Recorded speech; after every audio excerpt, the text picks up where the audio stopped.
Thousands of Israeli soldiers backed by tanks continue a ground invasion into Gaza, escalating a 10-day campaign of bombardments that have already taken a heavy toll on Palestinians.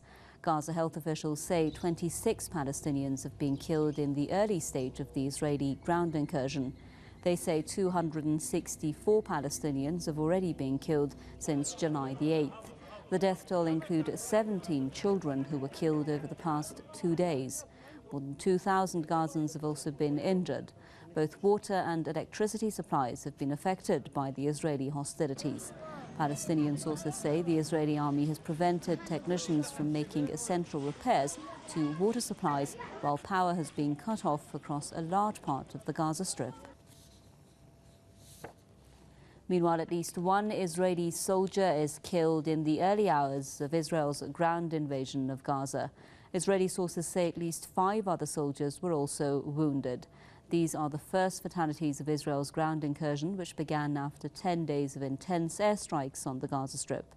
Meanwhile, Palestinian fighters fired rockets at an area near the Hof Ashkelon Regional Council in retaliation for Israeli attacks on their territory. They also targeted Dimona city in the Negev desert. Earlier, Palestinians said they targeted a military base north of the Gaza Strip, injuring 3 Israeli soldiers there. The flare-up of tensions comes shortly after a temporary humanitarian truce between Hamas and Israel came to an end. Hamas officials have also rejected Israeli claims about a new ceasefire deal. Let's get more now from our correspondent, Hala Al-Safadi, who's with us live from Gaza with the latest. Hala, first of all, tell us about the airstrikes. Are they still continuing as the ground invasion is underway?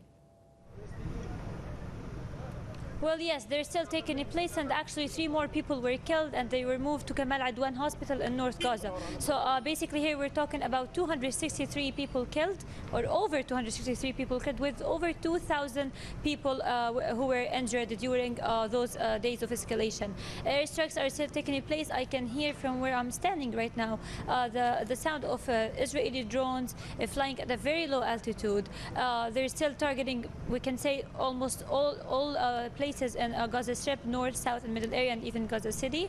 As we've already mentioned, that tonight was a very intense night for Gazans. They've been bombed through air and sea, and also land. Regarding the incursion, there are the news say that there are limited incursion in North Gaza. However, residents of those areas has confirmed that they have seen tanks between their neighborhoods. So basically, tanks and Israeli army have crossed the borders, and now they are among neighborhoods in Beit Lahi and Beit Hanun area. Another incursion took place in South Gaza, and that is right next to Rafah, right next to Gaza International Airport. That was targeted several times during this escalation, and it's worth mentioning that Gaza Airport was already destroyed before, since the second Intifada in Gaza. Right, so Hala, we know that overnight at least more than 20 Palestinians were killed following the ground incursion. Can you tell us how they were targeted?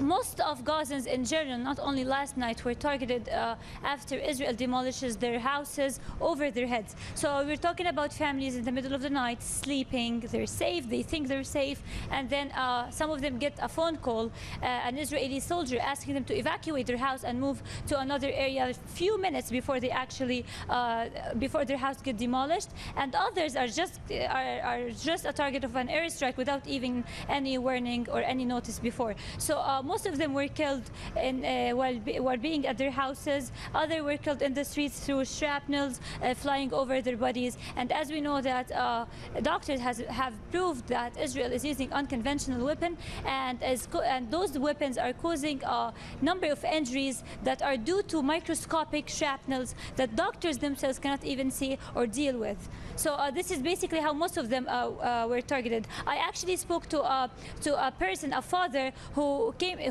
just took back his son, who is a 3-year-old. He told us that he lives in the middle areas of Gaza, and suddenly, without any prior notice, his house was a target for an Israeli airstrike. His 3 children were injured and moved to a hospital in that area, and one of them was transferred here as his injuries was in his head. His wife was also injured, and he was the only person who survived without being injured in this airstrike. So basically, he stated that there's no militants where he is. His house is totally not armed. No one is armed where he is.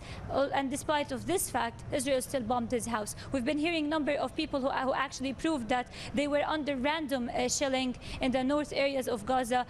So basically now there is indiscriminate fire opening towards the civilians, the unarmed civilians of Gaza. Right, and how possible is a ceasefire anytime soon? I mean, Hamas has said that it wants the siege lifted, it wants certain conditions to be met.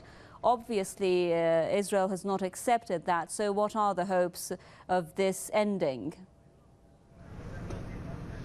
If we look at the past couple of days, we actually were kind of aware that a ground invasion would be taking place, a limited ground incursion, to be accurate, especially that after the Egyptian initiative that only served the Israeli interests. And this comes as an excuse for this incursion. If we hear the Israeli officials, they keep on saying that, yes, we went into a ground incursion as Hamas refused a ceasefire. However, Musa Abu Marzouk, a Hamas leader, has sent them their conditions for a ceasefire, and Israel stood totally against those conditions. It's worth mentioning here that those conditions are basic human rights that anyone in any country is enjoying. So they only stated that they want the blockade to be lifted. They want fishermen to be able to swim 10 nautical miles in the sea, and that there would be no more assassinations and no more warplanes flying over Gaza. And this was rejected.